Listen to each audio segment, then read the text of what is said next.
여러분 안녕하십니까? 일강역인 TV입니다. 내년 총선을 앞두고 광명지역 정치권이 요동을 치고 있는데요. 그 이유는 간단합니다. 전략공천 얘기가 끊임없이 나오고 있기 때문입니다. 이 때문에 예비후보들은 바짝 긴장하고 있습니다.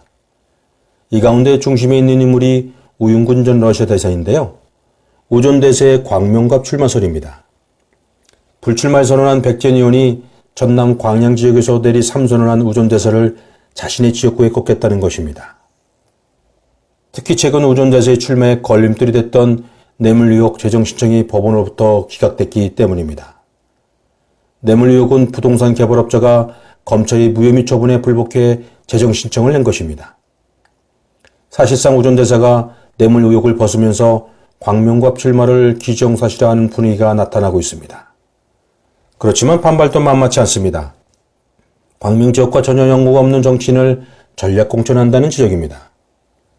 특히 기존에 출마를 선언한 이매자 전 청와대 행정관, 김경표 경기콘텐츠진흥원 이사장, 문 대통령 안보특보를 지낸 심재만 예비후보들의 강력한 반발이 뻔하기 때문입니다.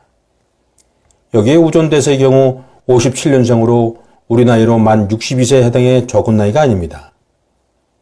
이 때문에 실제 우 전 대사가 출마하게 된다면 백전 의원이 불출마 이후 자신의 안위를 위해 매간매직을 했다는 불만을 어떻게 잠재울지도 관심거리입니다. 이런 가운데 김대중 전 대통령 3남인 김홍걸 미나협 대표 상임의장의 출마 이야기입니다. 이 또한 김 대표 상임의장이 주는 상징성이 크기 때문에 호남양의회를 중심으로 그것도 전남 출신 정치인들 중심으로 김 대표 상임의장의 출마설도 꾸준하게 흘러나오고 있습니다.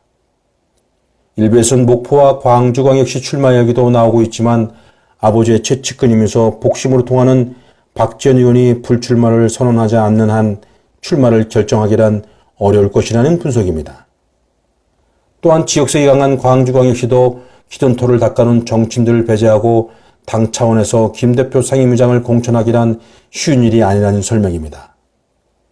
그렇지만 광명 지역의 경우 무소속 이현주 의원이 빠져있고 백전 의원이 불출마를 선언하면서 그만큼 김 대표 상임의장이 선택하기에 그리 어렵지 않을 것이라는 이야기가 호남양의회에서 흘러나오고 있습니다. 이 또한 광명을 선거구 출마를 선언한 강신성 지역위원장과 양기대 전 광명시장을 어떻게 다독이냐가 관건입니다.